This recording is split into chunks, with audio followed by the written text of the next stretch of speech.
Hello students, welcome to my channel. I am your maths teacher Charu.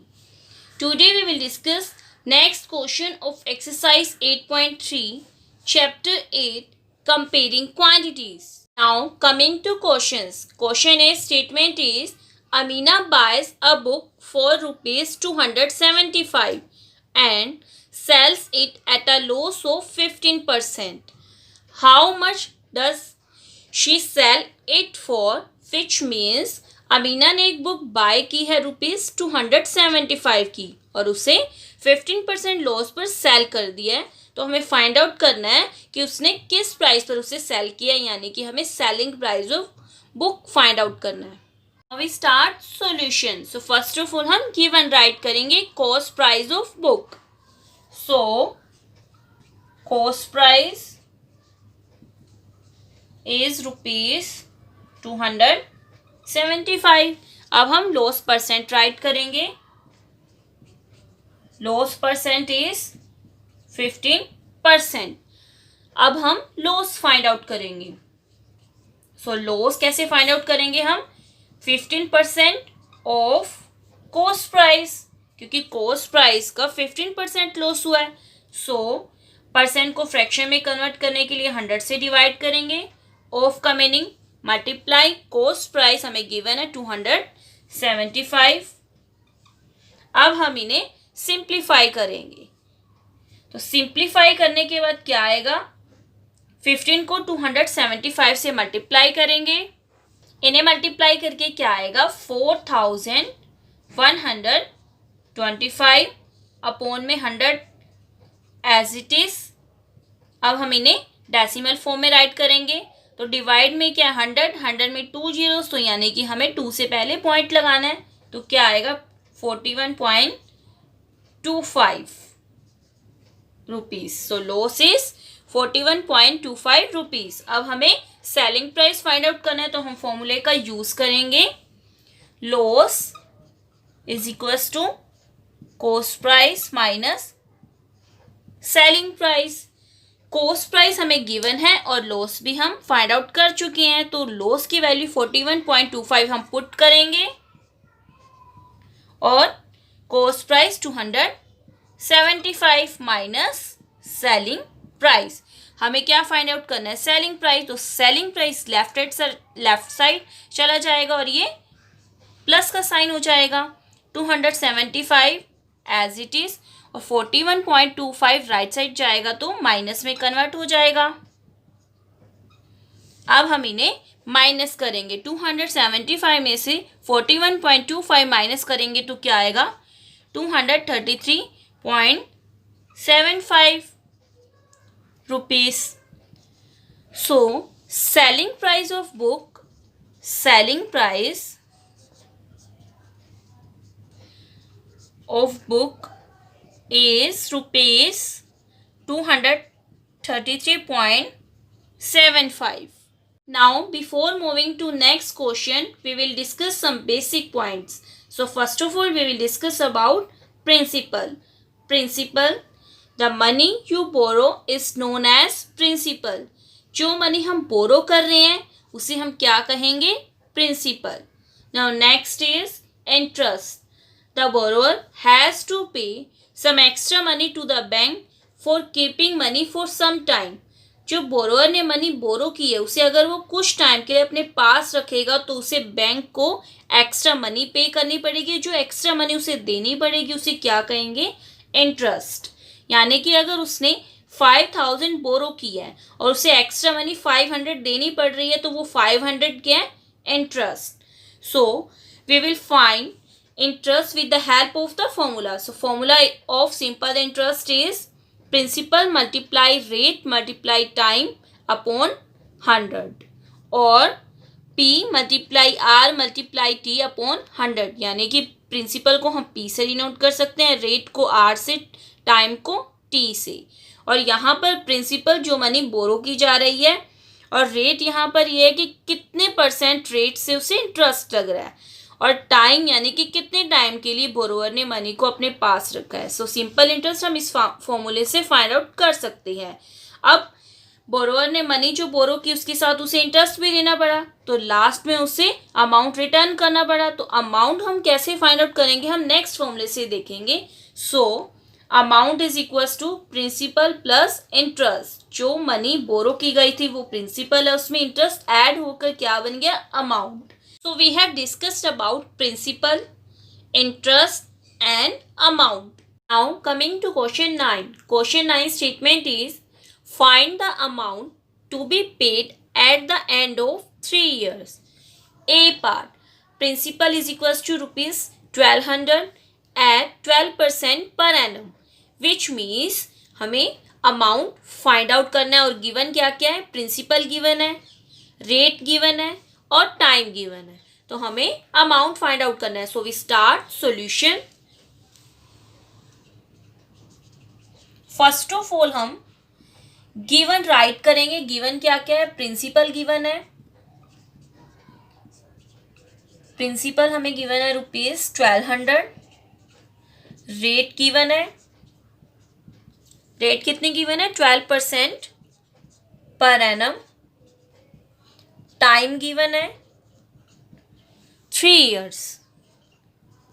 First of all हम amount find out करने के लिए simple interest find out करेंगे। तो simple interest का formula apply करेंगे। Simple interest किसके equal होता है, principal multiply rate multiply time, और डिवाइड में क्या आएगा, 100। अब हम प्रिंसिपल की वैल्यू पुट करेंगे 1200 मल्टीप्लाई रेट कितना है 12 मल्टीप्लाई टाइम कितना है 3 अपॉन में 100। अब हम इन वैल्यूज को पुट करने के बाद इन्हें सिंप्लीफाई करेंगे तो 0 से 0 कट हो जाएंगी, क्या बचेगा 12 मल्टीप्लाई 12 मल्टीप्लाई 3। इन्हें हम मल्टीप्लाई करेंगे, 12 को 12 से मल्टीप्लाई करेंगे क्या आएगा 144, 144 को 3 से मल्टीप्लाई करेंगे तो क्या आएगा रुपीज 432। सो सिंपल इंटरेस्ट कितना आया 432 रुपीज। हम अमाउंट फाइंड आउट करेंगे तो इसके लिए हम फॉर्मूला अप्लाई करेंगे। Amount is equals to principal plus interest. तो प्रिंसिपल कितना था 1200, इंटरेस्ट कितना आया 432। तो इनका आंसर क्या आया प्लस करके 1632। So simple interest is 432 and amount is 1632। We have discussed question 9A part. So try question 9B part yourself, which is similar to A part. Now coming to question 10. Question 10 statement is what rate gives rupees 280 as interest on a sum of rupees 56,000 in 2 years, which means हमें क्या find out करना है, rate find out करनी है और हमें interest given है rupees 280 और प्रिंसिपल भी हमें गिवन है रुपीज 56,000 और टाइम भी हमें गिवन है 2 years। Now we start solution. So first of all हम गिवन राइट करेंगे। तो हमें क्या क्या गिवन है, सिंपल इंटरेस्ट हमें गिवन है, सिंपल इंटरेस्ट कितना गिवन है रुपीज 280। प्रिंसिपल गिवन है हमें, प्रिंसिपल की वैल्यू कितनी गिवन है रुपीज 56,000 और हमें टाइम गिवन है, टाइम कितना है 2 years। फाइंड आउट क्या करना है हमें, रेट। तो हम फॉर्मूला अप्लाई करेंगे सिंपल इंटरेस्ट का। सो सिंपल इंटरेस्ट का formula which is equals to principal multiply rate multiply time divide में 100। अब हम फॉर्मूले में गिवन वैल्यूज पुट करेंगे। तो सिंपल इंटरेस्ट हमें गिवन है 280, तो सिंपल इंटरेस्ट की जगह यहाँ पर हम 280 पुट करेंगे इज इक्वल्स टू प्रिंसिपल की वैल्यू 56,000। रेट हमें गिवन नहीं है तो रेट को हम एज इट इज रखेंगे। टाइम हमें 2 गिवन है, डिवाइड में 100। हमें फाइंड आउट क्या करना है, रेट। अब 100 क्या है डिवाइड में, तो लेफ्ट साइड जाएगा तो वो मल्टीप्लाई में कन्वर्ट हो जाएगा। 280 मल्टीप्लाई 100, 56,000 मल्टीप्लाई में और 2 भी मल्टीप्लाई में है तो ये डिवाइड में चले जाएंगे। 56,000 मल्टीप्लाई 2 और यहाँ पर क्या रहेगा, रेट। अब हम इन्हें सिंप्लीफाई करेंगे तो 0 से 0 कट हो जाएंगी।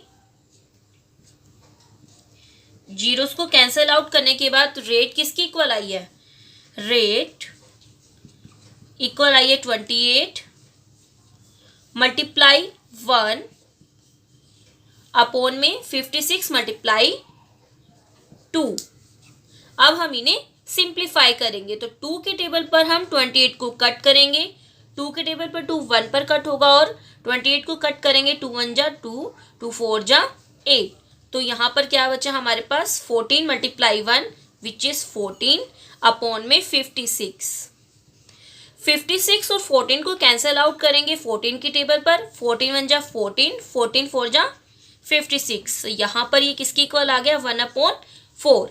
इसे हम डिवाइड करेंगे तो ये किसकी इक्वल आएगा, 0.25%। सो रेट किसकी इक्वल आई है, 0.25%। Now coming to question 11. Question 11 statement is, if Meena gives an interest of rupees 45 for 1 year at 9% rate per annum, what is the sum she has borrowed? Which means Meena ने interest कितना दिया है, 45 rupees और कितने time के लिए, 1 year के लिए, और किस रेट पर दिया, 9% रेट पर दिया उसने। और हमें फाइंड आउट क्या करना है, sum she has borrowed which means हमें प्रिंसिपल फाइंड आउट करना है। We start solution. So first of all हम गिवन राइट करेंगे। तो गिवन हमें इंटरेस्ट कितना है, ₹45, time 1 year and rate is 9%। So we write simple interest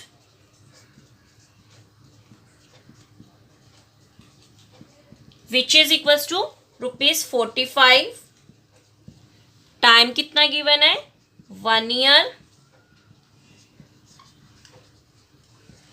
और रेट 9%।